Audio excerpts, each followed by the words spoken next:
പിന്നെ ഇടയ്ക്ക് ഞാനിങ്ങനെ നമ്മുടെ പ്രിയ ടീച്ചറിന്റെ അടുത്തൊന്ന് പറഞ്ഞു. പ്രിയ ടീച്ചറിന് വലിയ ഇഷ്ടമാ. പ്രിയ ടീച്ചർ പറഞ്ഞ അയാള് അനുസരിക്കുകയൊക്കെ ചെയ്യും. രണ്ട് അങ്ങനെയൊക്കെ. കുട്ടികളുണ്ട്. മൂത്തത് നിബു തോതി, അവളിപ്പം ഡിഗ്രി കഴിഞ്ഞിട്ട് MLT കണ്ണൂര് ചെയ്യുന്നു.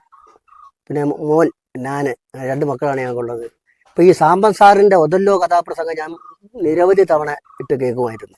വാക്മാനിലും അല്ലാതെ ഈ ടേപ്പിലും ഒക്കെ ഇട്ട് കേട്ട് കേട്ട് കേട്ട് കേട്ട് കേട്ട് ഇപ്പൊ ഇവള് സ്കൂളിൽ പഠിക്കുമ്പോൾ ഒക്കെ എഴുതുമായിരുന്നു. മാജിക് ബോട്ട് എന്നൊക്കെ പറഞ്ഞുകൊണ്ട് ഒന്ന് രണ്ട് ഇതൊക്കെ എഴുതിയിട്ടുണ്ട്. അപ്പൊ അതിൻ്റെ അടുത്ത് വന്ന് പറയുകയൊക്കെ ചെയ്യും. ഞാൻ പറഞ്ഞ മോളെ എഴുതണം, നല്ലതാണ്. അങ്ങനെ എഴുതി. അങ്ങനെ ഈ കഥാപ്രസംഗം കേട്ടപ്പോഴാണ് ഇങ്ങനെ ഒരു ഐഡിയ ഇങ്ങനെ പറഞ്ഞു. അച്ഛാ അതിങ്ങനെ നമുക്കൊരു സാധനം ചെയ്താൽ ഞാൻ അങ്ങനെ ചെയ്യാം, മോളെ എഴുതാൻ പറഞ്ഞു. അങ്ങനെ അവള് ഒരു കുത്തിക്കുറുക്കി അത് നമ്മൾ ഇരുന്ന് ചർച്ച ചെയ്ത് അതിനൊരു പേരുമൊക്കെ ഇട്ട് അതിനെ ഡെവലപ്പ് ചെയ്തൊരു കഥയാക്കി. ആ കഥയിൽ പിന്നെ എല്ലാം വന്നു ചേർന്നു. പിന്നെ എൻ്റെ ഡയറക്ടർ റോഷങ്കറും അതിൻ്റെ പ്രൊഡ്യൂസർ മനുസാറായിരുന്നു. ചാണക്യൻ നാടക ഗ്രൂപ്പാണ് അത് ചെയ്യുന്നത്. അപ്പം മനുസാറിൻ്റെ അടുത്ത് പറഞ്ഞു. മനുസാർ പറഞ്ഞു ഇന്നതുപോലെ സംഭവം ഉണ്ട്. അത് പറഞ്ഞു മക്കുവിൻ്റെ മകളല്ലേ, നമുക്കത് നോക്കാം, അപ്പം നമുക്കത് ചെയ്യാൻ അതിൻ്റെ കുഴപ്പമില്ല എന്ന് പറഞ്ഞു. അങ്ങനെ നമ്മുടെ സുഹൃത്തുക്കളുമൊക്കെ കഥയെല്ലാം പറഞ്ഞ് അവരെ കേൾപ്പിച്ച് പിന്നെ അതിനകത്ത് വീണ്ടുന്ന മാറ്റങ്ങളൊക്കെ നമ്മൾ വരുത്തി അതൊരു നല്ലൊരു കൊച്ചു നാടകമായിട്ട് ചെയ്തു. അതിനകത്ത് രാധാകൃഷ്ണൻ പാങ്ങോടാണ് മ്യൂസിക് ചെയ്തിരിക്കുന്നത്. അപ്പം ഇദ്ദേഹത്തിന് ഒരു വേഷം കൊടുത്ത് പാടാനൊരു അവസരം കൊടുത്ത് അങ്ങനെയാണ് അത് സംഭവിച്ചത്. ഇപ്പോഴും ഏതാണ്ടൊക്കെ കുത്തിക്കുറുക്കും. നാടകത്തിൽ ആ വേഷം അഭിനയിച്ചതും അമ്മയാണ്. മോടെ നാടകത്തിൽ അമ്മ പാടി, അമ്മ അഭിനയിച്ചു. അല്ലെ ഫാമിലിയുമായിട്ട് നാടകത്തിൽ തന്നെയാണ്, എല്ലാ ഇതിലും നമ്മുടെ നാടകത്തിൽ തന്നെയാണ് തുടരുന്നത്. അപ്പം പുള്ളി എന്തെങ്കിലുമൊക്കെ എഴുതി നമ്മൾ എന്തായാലും എഴുതുക, നല്ലതോ ചീത്തയോ എഴുതിക്കൊണ്ടിരിക്കുക. അതിന് അങ്ങനെയുള്ള ആ എഴുത്ത് നമ്മുടെ മനസ്സിനെ വികസിപ്പിക്കും. സമൂഹത്തോട് നമുക്ക് ഒത്തിരി ബാധ്യതകൾ വരും. നമ്മൾ കുറച്ചുകൂടെ നേരായ വഴിയെ നടക്കാൻ അത് പ്രേരിപ്പിക്കും. എഴുതുന്ന ഒരാൾക്ക് അയാളുടെ മനസ്സിന്റെ വാതിലുകൾ തുറക്കുകയും അയാൾ കുറച്ചുകൂടെ വലുതാവുകയും അയാൾക്ക് സമൂഹത്തോടൊരു ബന്ധം വരും. ഇവർക്കെല്ലാം എന്നെ അറിയാവുന്ന ഒരു ധാരണ അയാൾക്ക് വരും. അങ്ങനെ വരുന്ന സമയത്ത് ഏതെഴുത്തുകാരനായാലും അയാൾക്ക് അത്ര അങ്ങോട്ട് വഴിവിട്ട് പോകാൻ പറ്റത്തില്ല. അയാൾ സമൂഹത്തോട് കുറച്ചുകൂടെ അടുത്ത് നിൽക്കുന്നത് കൊണ്ട് ഈ ഇതെല്ലാം നമ്മുടെ ബന്ധുക്കളുണ്ടെന്ന് നോക്കും. ഈ യാത്ര ചെയ്യുന്ന ഇടങ്ങളിലെല്ലാം എന്നെ അറിയുന്ന ആൾ ഉണ്ട്, അതുകൊണ്ട് അവർ ഒത്തിരിയും സുരക്ഷിതമാണെന്നുള്ളൊരു ബോധം വരും. എഴുത്തിന് അങ്ങനെ ചില പ്രത്യേകതകൾ കൂടിയുണ്ട്. നാടകം എഴുതി വിജയിപ്പിക്കുന്നതിനപ്പുറം എഴുത്തുകാരൻ അവരിൽ ഉണ്ടാകുന്ന ചില ധൈര്യമുണ്ട്. അതൊക്കെ കിട്ടുക എന്നുള്ളതാണ് നമ്മൾ ഉദ്ദേശിക്കുന്നത്. അപ്പൊ നാടകരംഗത്തേക്ക് എപ്പോഴാണ് കടന്നു വരുന്നത്? അത് ഞാൻ നാടകത്തിലേക്ക് വരുന്നത് ഒരു SSLC കഴിഞ്ഞാണ്. അതിനു മുമ്പ് ഞാൻ അഭിനയിച്ചിട്ടുണ്ട്. ഒരു 5ാം ക്ലാസ് 6ാം ക്ലാസ്സിലൊക്കെ ചെയ്തിട്ടുണ്ട്. 9ാം ക്ലാസ്സിൽ ഞാൻ സ്കൂളിലെല്ലാം കൂടെ ഒരു നാടകം ചെയ്ത്, ജീൻവാൾ ജീൻ എന്ന് പറഞ്ഞിട്ട്. അത് കഴിഞ്ഞതിന് ശേഷം SSLC കഴിഞ്ഞ് ഒരു 1-2 വർഷം കഴിഞ്ഞപ്പോഴാണ് നമ്മുടെ കരുനാഗപ്പള്ളിയിൽ CPIയുടെ കരുനാഗപ്പള്ളി താലൂക്കിൽ ചവറ നിയോജക മണ്ഡലത്തിൽ ഒരു CPI ഒരു പര്യടനം നടത്തുന്നുണ്ട്. അത് ഷെറീഫ് സാറായിരുന്നു അതിൻ്റെ യാഥ ക്യാപ്റ്റൻ. അപ്പോൾ അവർക്കൊരു നാടകം കളിക്കുന്നു. VM ഷെറീഫ് അദ്ദേഹമാണ് യാഥ നയിക്കുന്നത്. അപ്പോൾ അവരെ ഒരു തെരുവ് നാടകം നടത്തുന്നുണ്ട്. അപ്പോൾ അതിലേക്ക് തന്നെ മൈനാപ്പള്ളി എന്ന ഒരാളാണ് പരിചയപ്പെടുത്തുന്നത്. അപ്പോൾ ഞാൻ പോയി നാടകത്തിൽ അറ്റൻഡ് ചെയ്തു. കോറസ് 4-5 കോറസ് ഉണ്ട്, അതിൽ ഒരാളാണ് ഞാൻ. അങ്ങനെ അത് അഭിനയിച്ച് ഇങ്ങനെ സ്റ്റേജിൽ അവതരിപ്പിച്ച് വരുന്ന സമയത്ത് പെട്ടെന്ന് മെയിൻ നടൻ്റെ ശബ്ദം അടച്ചുപോയി. ശബ്ദം അടച്ചപ്പോഴത്തേക്ക് നാടകം തുടർന്ന് കളിക്കാൻ വളരെ സാങ്കേതികമായിട്ട് തകരാറ് വന്നു. അപ്പം രാത്രിയിൽ പാർട്ടി ഓഫീസിൽ ചർച്ച നടന്നത് എങ്ങനെ നമുക്ക് ക്രമീകരിക്കാം എന്നുള്ളതെന്ന്. അപ്പോൾ ഒരാൾ നിർദ്ദേശിച്ച് എന്നെ വെക്കാൻ പറഞ്ഞു. അന്ന് ഞാൻ മക്കു മൈനാഗപ്പള്ളി ആയിട്ടില്ല, ഞാൻ എൻ്റെ പേരിൽ തുടരുകയാണ്. അങ്ങനെ റിഹേഴ്സലൊക്കെ ഇട്ട് നാടകം കളിച്ച് 30 മിനിറ്റ് നാടകം 20 മിനിറ്റ് കൊണ്ട് ഞാൻ തീർത്തു കൊടുത്തു. പക്ഷേ വലിയ പരിക്കില്ലായിരുന്നു. പിന്നെ അത് പഠിച്ച് 30 മിനിറ്റ് തന്നെ നാടകം കളിച്ച് അങ്ങനെ നിരവധി പേരുകൾ. അതൊരു വലിയ എൻ്റെ ഒരു ആദ്യത്തെ അറിവായിരുന്നു, തെരുവിലുള്ള ഒരു അറിവ്, ആ നാടകം. അപ്പോൾ ആ നാടകത്തിൽ ഒരു ഡയലോഗ് ഇപ്പോഴും ഞാൻ ഓർക്കുന്നുണ്ട്. ശങ്കരപ്പിള്ളേ, നമ്മുടെ മതേതരത്വം മണ്ണിക്കിടന്ന് ഉരുളുന്നത് കാണുന്നില്ലേ, എവിടെയെങ്കിലും എടുത്തൊന്ന് ചാരി വെക്ക്. അതാ ഡയലോഗ്. ആ ഡയലോഗ് മാത്രമേ എനിക്ക് ഓർമ്മയുള്ളൂ. അതിൽ പല നാടകത്തിൻ്റെ പേരറിഞ്ഞുകൂടാ, സംവിധായകൻ്റെ പേരറിഞ്ഞുകൂടാ. ആ നാടകത്തിൻ്റെ പശ്ചാത്തലത്തിൽ KPSCയുമായി ബന്ധപ്പെട്ട് നിഴൽക്കുത്ത് രാജേന്ദ്രൻ സാറ്, പിന്നെ പോറ്റി സാറ്, അങ്ങനെ KPSCയുടെ നാടക ടീമിൻ്റെ പലരും ഉണ്ടായിരുന്നു എന്നാണ് പിന്നീട് ഞാൻ അറിയുന്നത്. അന്ന് എനിക്കിതൊന്നും വലിയ സംഭവമില്ല, 10ാം ക്ലാസ് കഴിഞ്ഞിരിക്കുന്ന സമയമില്ലേ. അതിനുശേഷം മൈനാഗപ്പള്ളിയിലെ ഒരു നാടകം ചെയ്ത്, മോഹനൻ്റെ നേതൃത്വത്തിൽ അനന്തപുരിയിലെ തൊപ്പി കളിക്കാർ, പിന്നെ വേറെ സർപ്പഗന്ധി എന്ന് പറഞ്ഞാൽ അതിനകത്തൊരു സർപ്പഗന്ധിയിലെ ഒരു തമിഴ് തമിഴ് സംസാരിക്കുന്ന ശിപ്പാണ്ടി എന്ന് പറഞ്ഞ കഥാപാത്രമായിരുന്നു. അത് അന്ന് ഈ ഈ രാജീവ് ഗാന്ധി പ്രധാനമന്ത്രിയായിരുന്ന സമയത്താണ്. ഈ തെരുവ് നാടകങ്ങൾ എന്നെ വല്ലാതെ ബലപ്പെടുത്തി, ആ നാടകങ്ങൾ. അതിനുശേഷം ഞാൻ SSLC ഒക്കെ പിന്നീട് എഴുതിയെടുക്കുന്നത്. എഴുതിയെടുത്തതിന് തിരുവനന്തപുരത്ത് പോയി. തിരുവനന്തപുരത്ത് ഒരു മിമിക്സ് ഗ്രൂപ്പുമായിട്ട് നിന്ന്, ഹൈ മിമിക്സ്. അവിടെയാണ് ഈ ചവറ മണിക്കുട്ടൻ, മാവേലിക്കര ഷാജി, ജിമ്മി ജയക്കടകര എന്ന് പറയുന്ന ഒരു സുഹൃത്തുണ്ട്. അദ്ദേഹമാണ് അതിൻ്റെ സാമ്പത്തികമൊക്കെ ഇറക്കിയത്. പിന്നെ ചെങ്ങമ്മനാട് രഞ്ജിത്ത്, പിന്നെ ബൈജു കൊട്ടാരക്കര, അങ്ങനെ പല ആൾക്കാരും ഉണ്ടായിരുന്നു. അന്നത്തെ ഒരു ഹിറ്റ് സ്ഥാപനമായിരുന്നു. അങ്ങനെ കുറച്ച് നാൾ അതിൽ നിന്ന് ഈ ഹൈ മിമിക്സിൽ, തിരുവനന്തപുരം ഹൈ മിമിക്സിൽ. അപ്പോഴും എൻ്റെ ഉള്ളിൽ നാടകമായിരുന്നു. പിന്നീട് ഞങ്ങൾ കോഴ്സ് കഴിഞ്ഞ് 90-ൽ കോഴ്സ് കഴിഞ്ഞിട്ട് ഞാൻ ഇവിടെ വന്നതിന് ശേഷമാണ് മോഹനം ചെയ്യുന്ന അന്തനും അടകോടനും നാടകം ചെയ്യുന്നത്. ഞാനും മുരളിയും എല്ലാം കൂടെ, മരിച്ചുപോയ രതീഷ് വരപ്പുകാരൻ, ഞങ്ങളെല്ലാം കൂടെ ചെയ്യുന്നത്. അപ്പം ആ അണ്ടനും അടകോടനും എന്ന നാടകം അതും എന്നെ വല്ലാതെ എന്നെ ബലപ്പെടുത്തിയതാണ്. കാരണം എങ്ങനെയാണ് കോമഡി ചെയ്യുന്നത്, എങ്ങനെയാണ് ശബ്ദം ഉപയോഗിക്കേണ്ടത്, എങ്ങനെയാണ് ശബ്ദം തത്വചിന്തയിലേക്ക് വരുന്നതും എങ്ങനെയാണ് തമാശയിലേക്ക് വരുന്നതും ഒക്കെ എന്നുള്ള പഠനങ്ങൾ ആ കാലത്താണ് നടക്കുന്നത്, ഞാൻ മനസ്സിലാക്കുന്നത്. ആ നാടകം നമ്മുടെ തേവലക്കര ഒരു ക്ഷേത്രത്തിൽ കളിക്കുന്ന സമയത്താണ്. അന്ന് നെയ്യാറ്റിൻകര സ്വദേശാഭിമാനി നാടകം കാണുന്നുണ്ടായിരുന്നു. അല്ല, അവരുടെ നാടകം ഉണ്ടായിരുന്നു. ഞങ്ങളുടെ നാടകത്തിന് ശേഷം പപ്പൻചേട്ടൻ, അഡ്വക്കേറ്റ് പത്മകുമാറാണ് അതിൻ്റെ നിർമ്മാതാവ്, സ്വദേശാഭിമാനികളുടെ. അപ്പോൾ ഈ കോഴ്സ് കഴിഞ്ഞെങ്കിൽ ഞാൻ തിരുവനന്തപുരത്താണ് നിൽക്കുന്നത്. അപ്പോൾ അങ്ങനെയാണ് അവിടെ വെച്ച് ജോണേട്ടൻ പറയുന്നു, മക്കു മൈനാപ്പിളി എന്ന് പറഞ്ഞൊരു ആർട്ടിസ്റ്റ് ഉണ്ട്, പുള്ളിയെ വിളിക്കാൻ പറഞ്ഞ് ഞാൻ ആ നാടകത്തിൽ ചെല്ലുന്നത്. അവിടെ നിന്ന് പിന്നീട് ജയൻ കാലടി സംവിധാനം ചെയ്യുന്ന ഒരു നാടകത്തിൽ ചെയ്യുന്നത്. അവിടെ വെച്ചാണ് സുരേഷ് തിവാരിനെ പരിചയപ്പെടുന്നത്. അങ്ങനെ 93-ൽ സ്വർണ്ണക്കുതിര എന്ന് പറയുന്ന ഒരു നാടകം ചെയ്യുന്നു. ആ നാടകം ഹിറ്റായിരുന്നു. അത് ആ നാടകത്തിൽ ഇന്ത്യ മൊത്തം സഞ്ചരിച്ചു. ഇന്ത്യയിൽ മൊത്തം വടക്ക് കിഴക്കൻ സംസ്ഥാനങ്ങൾ ഒഴികെ ഇന്ത്യയിലെ ഒട്ടുമിക്ക സ്റ്റേറ്റുകളിലും പോയി. അങ്ങനെ 2 തവണ ഇന്ത്യയിൽ മൊത്തം നാടകം അവതരിപ്പിച്ചിട്ടുണ്ട്. അങ്ങനെ നാടകത്തിലേക്ക് വരുന്നു, അതുവഴി സീരിയലിൽ വരുന്നു, സീരിയൽ വഴി സിനിമയിൽ വരുന്നു. ഇപ്പോഴും നാടകം തുടരുന്നു, ഇടയ്ക്ക് സീരിയൽ ചെയ്യുന്നു, ഇടയ്ക്ക് സിനിമകൾ വരുന്നു, ചെയ്യുന്നു. ഇപ്പൊ ഒരു കലാകാരൻ എങ്ങനെയാണ് രൂപപ്പെടുന്നത്? ഒരു കലാകാരൻ രൂപപ്പെടുക എന്ന് പറയുന്ന ഒറ്റ വാക്കിൽ നമുക്ക് ഒന്നും പറയാൻ പറ്റത്തില്ല. കാരണം അതിന് ഒത്തിരിയും സാഹചര്യങ്ങളിലൂടെയാണ് കടന്നു പോകുന്നത്. ഞാൻ രൂപപ്പെട്ട എങ്ങനെയാണെന്നുള്ളതിനെ കുറിച്ച് ഞാനൊരു അന്വേഷണം നടത്തിയപ്പോൾ എനിക്ക് മനസ്സിലായത് മടിയുടെ ബേസിൽ നിന്നാണ് ഞാൻ രൂപപ്പെട്ടത്. ഒന്ന്, പഠിക്കാൻ ഉള്ള മടി. പഠിക്കാതിരിക്കാൻ എങ്ങനെ പഠിക്കാതിരിക്കും? സ്കൂളിൽ ക്ലാസ്സിൽ കയറാതെ എങ്ങനെ ഇരിക്കാൻ പറ്റും? അപ്പം അങ്ങനെ ക്ലാസ്സിൽ കയറാതിരിക്കുമ്പോൾ പിന്നെ എന്ത് ചെയ്യാൻ പറ്റും? പിന്നെ നാടകത്തിൻ്റെ റിഹേഴ്സലിന് പോകാം, അങ്ങനെ പോകാം. ആക്ച്വലി ഞാൻ രൂപപ്പെട്ടു വന്നത്, എൻ്റെ ഈ അന്വേഷണം കറക്റ്റാണെങ്കിൽ, ക്ലാസ്സിൽ കയറാതിരിക്കാനും പഠിക്കാതിരിക്കാനും ഒരു ഉപാധി എന്ന നിലയിലാണ് ഞാൻ നാടകത്തെ കണ്ടത്. ആ ഭാഗത്തൊക്കെ നാടകം ഉണ്ടായിരുന്നു അന്ന്. ഞാനങ്ങ് പോവും, സ്കൂളിൽ നിന്ന് കയറാതെ അവിടെ പോയി നാടകമൊക്കെ ചെയ്ത് തിരിച്ച് രാത്രി 1 മണി 2 മണിക്കൊക്കെ തിരിച്ച് റെയിൽവേ റോഡിൽ കൂടെ നടന്ന് ഇവിടെ വരുന്നത്. അങ്ങനെയാണ് ഞാൻ കലയിലേക്ക് വന്നതെന്നാണ് ഞാൻ മനസ്സിലാക്കുന്നത്. പക്ഷെ വന്നതിന് ശേഷമാണ് മനസ്സിലാകുന്നത് പഠിക്കാതെ ഒരു പണിയും നടക്കത്തില്ല. കലയ്ക്ക് അങ്ങനെ കലയെന്നല്ല, ലോകത്തിൽ എന്ത് ചെയ്യണമെങ്കിലും എന്ത് ചെയ്യാതിരിക്കണമെങ്കിലും പഠനം ആവശ്യമാണ്. മിണ്ടാതിരിക്കണമെങ്കിൽ പരിശീലിക്കണം, മിണ്ടണമെങ്കിൽ പരിശീലിക്കണം, മിണ്ടിക്കഴിഞ്ഞാൽ പ്രശ്നമാവണമെങ്കിൽ അത്തരം വാക്ക് പറയണം, പ്രശ്നം ആവണ്ടെങ്കിൽ അത്തരം വാക്കുകൾ പറയണം. എല്ലാത്തിനും നിമിഷം പഠനങ്ങളില്ലാതെ പറ്റത്തില്ല. അപ്പോൾ ഈ രൂപപ്പെട്ടു വരിക എന്ന് പറയുന്നത്, ആദ്യകാലങ്ങളിൽ നമ്മൾ പലതും ഇഷ്ടം കൊണ്ട് വരും, ചിലത് അത് ചെയ്യാനുള്ള മടി കൊണ്ട് ഇതിലേക്ക് വരും. പക്ഷേ ഇതിൽ വന്നു കഴിഞ്ഞാൽ പിന്നെ ഒത്തിരിയും പഠനങ്ങൾ ആവശ്യമാണ്.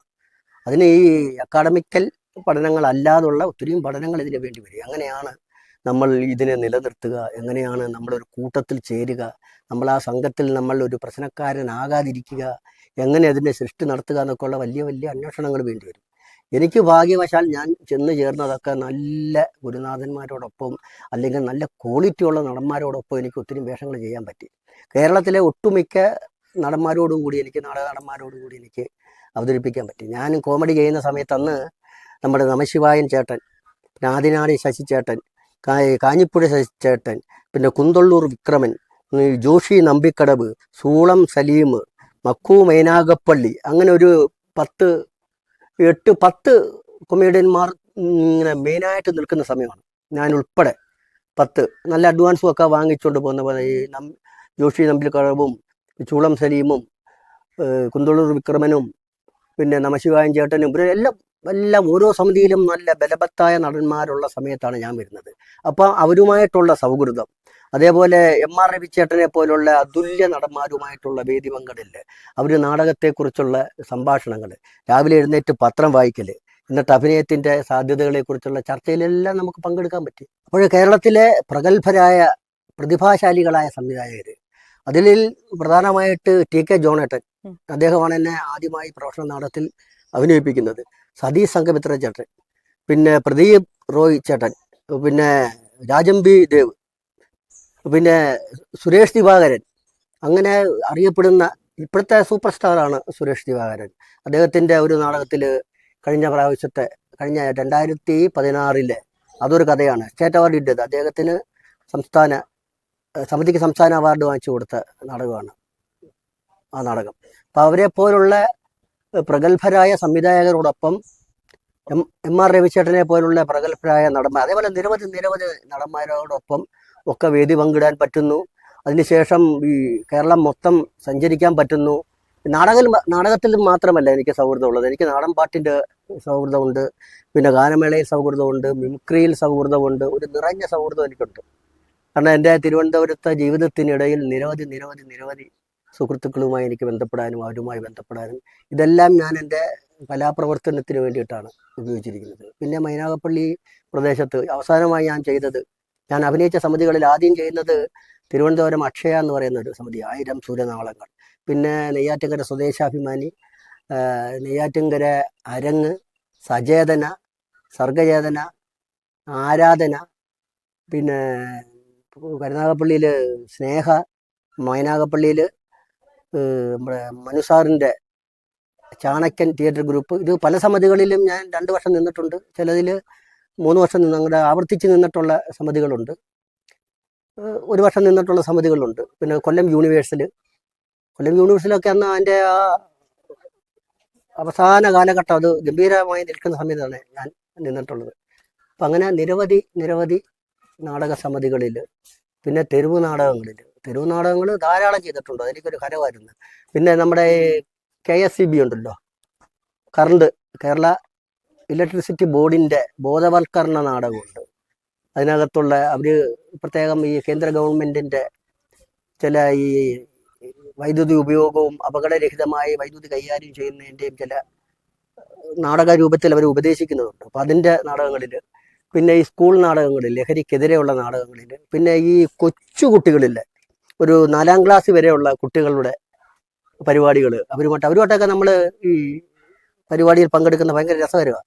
സാധാരണ നമ്മുടെ ചോദ്യങ്ങൾ വരുന്ന നിങ്ങൾ ജീവിതത്തിൽ ആരാകണം എന്നാണ്. അപ്പോൾ അതിൻ്റെ ഉത്തരം വരുന്നത് ഡോക്ടർ, എഞ്ചിനീയർ, അങ്ങനെ വിവിധ ശാസ്ത്രജ്ഞന്മാരൊക്കെ ആകണമെന്നാണ്. അപ്പം ഞാൻ ഈ കൊച്ചു കുട്ടികളുടെ അടുത്ത് ചോദിക്കുന്നത് നമ്മൾ ആരാകരുത് എന്നുള്ള ചോദ്യം ചോദിക്കുമ്പോൾ നമ്മൾ അത്ഭുതപ്പെടുത്തുന്ന മറുപടി അവർ പറയുന്നത് അച്ഛനെയും അമ്മയോടും വഴക്കിടുന്ന കുട്ടിയാവരുത്, അമ്മയെ കരയിപ്പിക്കുന്ന കുട്ടിയാകരുത്.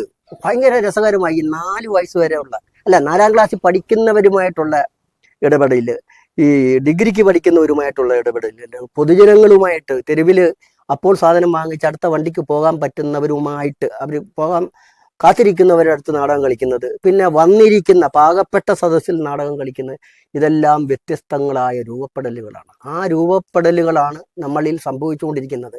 അതൊരു പ്രത്യേക കാലഘട്ടത്തിൽ നടനെന്ന നിലയിലും വ്യക്തി എന്ന നിലയിലും ഈ രൂപപ്പെടൽ തീരില്ല. അത് മരണം വരെ തുടർന്നുകൊണ്ടിരിക്കുന്ന ഒരു പ്രക്രിയയാണ് ഈ വ്യക്തി രൂപപ്പെടൽ. അത് ഏതെങ്കിലും ഒരു ഘട്ടത്തിൽ തീരത്തില്ലത്. അയാൾ എപ്പോൾ ജീവിതത്തിൻ്റെ കർട്ടൻ ഇടുന്നു അപ്പോൾ മാത്രമേ വ്യക്തിയുടെ രൂപപ്പെടൽ മാറുകയുള്ളൂ. കാരണം ഓരോന്നോരോന്നും മാറിക്കൊണ്ടിരിക്കുകയാണ്, സയൻസും എല്ലാം മാറിക്കൊണ്ടിരിക്കുകയാണ്. അതനുസരിച്ച് നമ്മുടെ രീതികളിലും മാറ്റം വരും, കലയിലും മാറ്റം വരും. കലാപ്രവർത്തനം കൊണ്ട് മാത്രം ജീവിതം മുന്നോട്ട് കൊണ്ടുപോകാൻ കഴിയുന്നുണ്ടോ?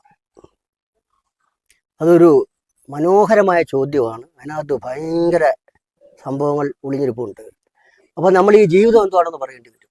എങ്ങനെയാണ് ജീവിക്കുക? കല കൊണ്ട് മാത്രം ജീവിക്കാൻ പറ്റത്തില്ല. പിന്നെ എന്ത് വേണം? ഒരു തൊഴിൽ വേണം. തൊഴിൽ കൊണ്ടും ജീവിക്കാൻ പറ്റും? അതും പറ്റത്തില്ല. കാരണം നിരന്തരം ആവശ്യങ്ങൾ കൂടി വരികയാണ്, ആഗ്രഹങ്ങൾ കൂടി വരികയാണ്. ഈ ആഗ്രഹവും ആവശ്യവും കൂടി ഒരുമിച്ച് ചേർന്ന് മുന്നോട്ട് പോകുമ്പോൾ ഇതൊന്നും മുറുകാതെ വരും. അപ്പോൾ അതിനുള്ളൊരു എളുപ്പ വഴി ജീവിതത്തിൻ്റെ ചെലവുകൾ, ജീവിത സാഹചര്യങ്ങളെ ലഘൂകരിച്ച് ചെറുതാക്കി ആവശ്യങ്ങൾ ചുരുക്കിയെടുക്കുമ്പോൾ നമുക്ക് അത്യാവശ്യം കല കൊണ്ട് ജീവിക്കാൻ പറ്റും. അതിൽ നിന്നില്ലെങ്കിൽ ഒരു തൊഴിൽ വേണം നമ്മൾ. അങ്ങനെ ഞാൻ 1-2 തൊഴിൽ മേഖലകൾ എൻ്റെ കൈവശമുണ്ട്. വിവാഹം കഴിഞ്ഞ സമയത്ത് ഒരു ആക്സിഡന്റ് പറ്റിയെന്ന് കേട്ടിട്ടുണ്ട്. അതെന്തായിരുന്നു, എങ്ങനെയായിരുന്നു? അത് 2000-ലല്ലേ? 2000-ല് ഞങ്ങൾ നാടക സംഘവുമായിട്ട് വടക്കേ ഇന്ത്യയിലൊരു ടൂർ പോയായിരുന്നു. അപ്പോൾ വടക്കേ ഇന്ത്യയിൽ ലുധിയാന, പഞ്ചാബിൽ വെച്ചിട്ട് രാത്രി ഞങ്ങളൊരു മലയാളിയുടെ വീട്ടിൽ നിന്ന് ഭക്ഷണമൊക്കെ കഴിച്ചിട്ട് യാത്ര ചെയ്ത് വരുന്ന വഴിക്ക് പഞ്ചാബിലൊരു സ്ഥലത്ത് വെച്ച്, സ്ഥലം എനിക്ക് കൃത്യമായിട്ട് അറിഞ്ഞുകൂടാ, വണ്ടിയുടെ ടയർ പൊട്ടിയിട്ട് വണ്ടി മറിഞ്ഞിട്ട് അത് ആർട്ടിസ്റ്റുകൾക്കൊക്കെ ഗുരുതരമായ പരിക്കൊക്കെ പറ്റിയായിരുന്നു. അപ്പം അതിൽ ഞാനും ഉണ്ട്, നമ്മുടെ ഇന്നത്തെ സംവിധായകൻ, ഞാൻ നേരത്തെ പറഞ്ഞ പോലെ സുരേഷ് ദിവാകരന്, പിന്നെ കുറേ സുഹൃത്തുക്കളുണ്ടായിരുന്നു, ആക്രി കുമാർ ചേട്ടൻ. അങ്ങനെ അവിടെ നിന്നും ഞങ്ങൾ കഷ്ടിച്ച് രക്ഷപ്പെട്ട് പിന്നെ ലുധിയാനയിൽ ജനറൽ ഹോസ്പിറ്റലിൽ അഡ്മിറ്റ് ചെയ്ത് അതിന് ശേഷം ഈ പലരുടെയും അവസ്ഥ വലിയ ഗുരുതരമായിരുന്നു. ഒരു ചേച്ചിയുടെ കൈ ഇങ്ങനെ ഊരിപ്പോയിരുന്നു. പിന്നെ തല പൊട്ടി ഇങ്ങനെ ഹെൽമെറ്റ് പോലെ ഒരാളിൻ്റെ കൈ ഇവിടെ ഇങ്ങനെ 10-25 ഒടിവുണ്ടായിരുന്നു. അപ്പം ഞാൻ മാത്രമേ ഉള്ളൂ വലിയ പരിക്കില്ലാതെ, ഞാനും സുരേഷ് ദിവാകരൻ ആ സമയത്ത് അപകടം പറ്റിയ സ്ഥലത്തിരിക്കുക, വണ്ടിയുടെ സംരക്ഷണവും മറ്റു കാര്യമായിട്ട്. ഞാൻ ഹോസ്പിറ്റലിലും. അങ്ങനെ ഒരു 3-4 ദിവസം അവിടെ കിടന്നതിന് ശേഷം പിന്നെ നമ്മുടെ KK എക്സ്പ്രസ്സിൽ കയറി തിരിച്ച് തിരുവനന്തപുരത്ത് വന്നതിന് ശേഷം അപകടം പറ്റിയവരെല്ലാവരും അവരുടെ ബന്ധുക്കൾ മെഡിക്കൽ കോളേജിൽ കൊണ്ടുപോയി. അവരെല്ലാവരും പിന്നീട് സുഖം പ്രാപിച്ചു.